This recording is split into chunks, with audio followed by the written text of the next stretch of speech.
The premise is simple and brutal. Ellen DeGeneres' toxic workplace scandal didn't just bruise a brand. It carried a real price tag you can count in lost viewers, lost ad dollars, and lost shows. According to coverage in March 2021, recent Nielsen data showed the Ellen DeGeneres show shedding roughly 1.1 million daily viewers year over year, a 43% collapse. And Cantor estimated ad revenue from September through January fell from about $131 million to $105 million.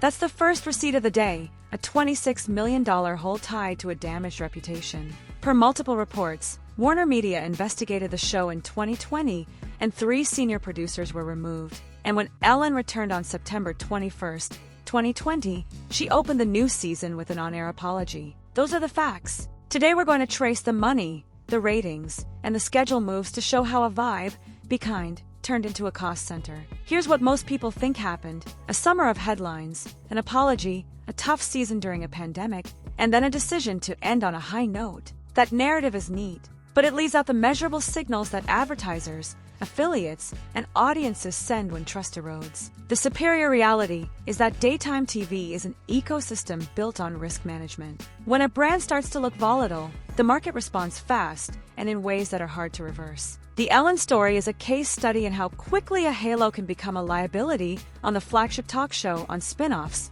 and on critical time slots that stations treat like prime real estate. So here's the plan. We're going to answer 3 questions with receipts. First, what did the scandal cost in the short term? What's the actual dollar and audience hit we can track? Second, why didn't the apology stabilize the brand? Why did ratings and revenue keep sliding instead of rebounding? Third, how far did the damage spread? What blew up beyond the talk show itself? And how did schedules and companion projects amplify the loss? We'll pull from Nielsen data, trade reporting on cancellations and time slot shifts, and the network's own statements. Let's quantify the cost of a ruined reputation. Let's start with the number that made advertisers flinch. Over the first 6 months of season 18, the Ellen DeGeneres show averaged about 1.5 million viewers, down from 2.6 million the prior year. That's not a soft dip, that's a cliff. Ratings don't drop 43% without a cascading effect. Ad rates wobble, sales teams renegotiate, and media buyers hedge. Reporting at the time, citing research firm Cantor,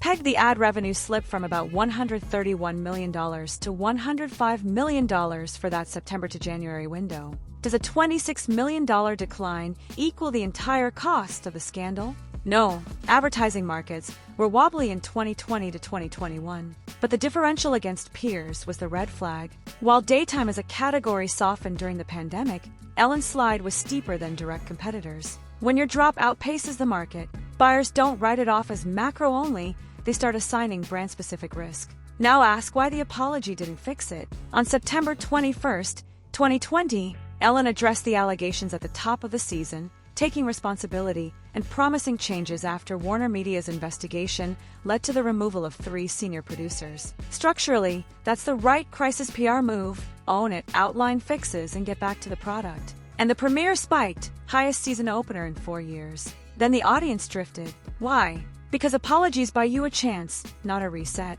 Sponsors and stations needed consistency, weeks of clean headlines, stable bookings, and no fresh complaints leaking out. Instead, the show's brand lived in a gray zone, technically remediated, culturally unsettled, and suddenly positioned next to upstarts with clean slates. Telepictures emphasized at the time that Ellen remained a top 3 syndicated talker, and that broadcast was down across the board, which was true. But true and investable are different. Buyers invest in momentum, and the momentum wasn't there. Here's where the costs compound. Daytime talk isn't a standalone island. It's part of a station's daily P&L. In May 2021, NBC's own stations announced that the Kelly Clarkson show would take over Ellen's slot in fall 2022. On paper, that's a normal succession as a 19-season juggernaut winds down. In practice, it's a market verdict. Affiliates reallocated their most lucrative hours to a brand with upside rather than clinging to a franchise with a damaged chassis. Station groups don't make those moves on vibes. They make them on spreadsheets. The time slot itself is worth real money. Stronger households, more consistent lead-ins to local news, better ad yield across the block.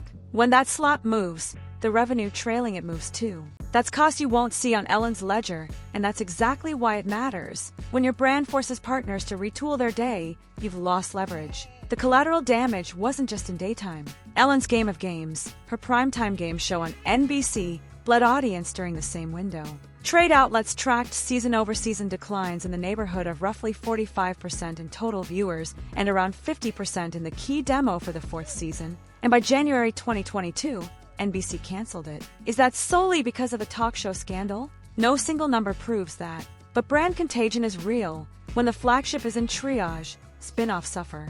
Game shows are supposed to be plug-and-play joy, put a personality under a cloud and audiences feel it. Add a broader primetime ratings environment that punishes fading formats, and the show had no buffer. Cancellation is the ultimate cost. Zero future ad inventory to sell, zero format resale from new seasons, zero opportunity to rediscover momentum. Let's talk about one of the most shocking numbers in the story, what Ellen walked away from. In May 2021, she announced the show would end in 2022 after its 19th season, framing it as a creative decision and emphasizing that she wasn't challenged by the format anymore. Trade and business outlets estimated her annual pay from the show at roughly $50 million a year.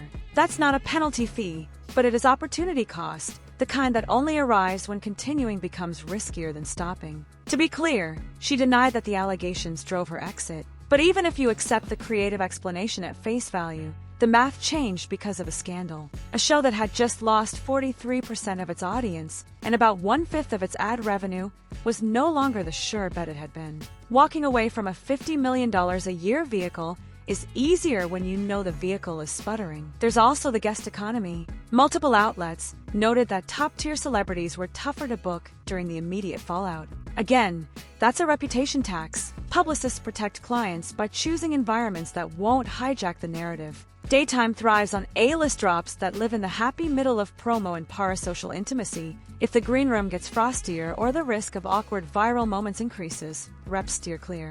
You might not see that effect in 1 week of programming. You feel it across a season. More B-list, fewer must-watch moments, weaker clip virality, and a social feed that doesn't self-propel. Less heat equals less leverage with advertisers hungry for cultural moments. Another quiet cost lived inside the media coverage itself. From late July 2020 through spring 2021, stories about Ellen weren't about charity surprises or viral dance bits. They were about workplace complaints, investigations, and layoffs. The brand promise, "Be kind," became an easy punchline. Crisis pros will tell you that once your slogan turns ironic, you pay double to reset it. Every viewer who loved Be Kind had to wrestle with cognitive dissonance. Many opted out. That dissonance explains why the season 18 premiere surged on curiosity and accountability, then faded as the weekly experience never quite shook the shadow. The show aired, the structure remained, but the collective feeling changed. Feelings aren't soft when they determine whether someone lets you live in their living room. What about the finale? In May 2022, the series signed off with a spike. Trade reporting cited a season-high rating for the last episode. That proves an important point. The brand still had affection. Nostalgia and closure pulled people back in. But one day of strength doesn't erase 2 years of erosion. The finale was a tribute to what the show had been, not proof of what it still was. It's like a going-away party that packs the house. It doesn't mean the business was healthy the day before. For advertisers and affiliates, the question isn't, can you draw for a farewell? It's, can you deliver every Monday for 9 months? The receipts leading into that final week said no. Let's circle back to the core dollars. If you map the 2020 to 2021 season's revenue shortfall against an average season's run rate and pair it with the step down in audience reach, you can see how the financial impact extends beyond the initial $26 million dip.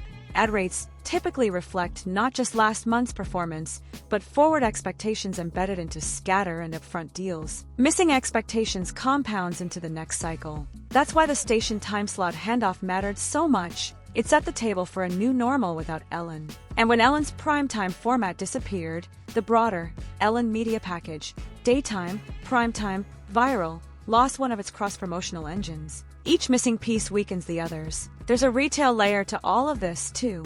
Before the scandal, Ellen's brand had sprawled into home, fashion, and lifestyle collaborations. At the height of the scrutiny, business press ran lists of brand partners alongside speculative headlines about deals at risk. To our knowledge, there wasn't a single definitive, on-record list of terminations attributable solely to the scandal. But the risk itself is costly. When your endorsements sit next to headlines about internal investigations, you burn negotiating power. The next contract renews a little lower. The next retail expansion comes with extra moral clauses and escape hatches. In brand math, negative leverage is a fee you pay quietly. Now, the fair responses. Ellen apologized on air, acknowledged failures, and according to the company, changes were made. Warner Media's internal review resulted in leadership consequences. Telepictures defended the show's overall ranking, and Ellen publicly framed her exit as creative, not punitive. Those points matter. Viewers can hold two truths at once. The show meant a lot to people for a long time, and the last chapter underperformed because trust was dented. The job here isn't to relitigate intent, it's to quantify outcomes. Outcomes show up in ratings, revenue, cancellations, and schedules, and on those measures the brand paid. So answer the three questions. What did it cost in the short term? About a 43% audience collapse and roughly a $26 million intra-season ad revenue dip across that early window with real downstream effects. Why didn't the apology stabilize things? Because apologies reset permission, not loyalty, and the brand never rebuilt weekly momentum fast enough to calm buyers and stations. How far did the damage spread? Into prime time, where a companion show shrank and was ultimately canceled, and across the daytime grid, where the Ellen time slot was reassigned to a rising competitor. Put together, the scandal didn't just end a show, it ended a whole business configuration that depended on Ellen's halo. Here's the insider takeaway most people miss. Daytime is a trust economy. Your most valuable asset isn't a segment or a celebrity booking. It's the consistency that lets local stations and national advertisers plan months ahead without flinching. Once a brand becomes a weekly question mark, partners quietly migrate to safer bets. The receipts in Ellen's case are unmistakable. The brand's strength was real, the affection enduring, but the market math was decisive. If you want more deep dives like this, where we bring the receipts, the timelines, and the money trail, head straight into our fresh Celebrity Tea playlist next. It's the essential follow-up if you want to see how reputation risk keeps rewriting the celebrity business in real time.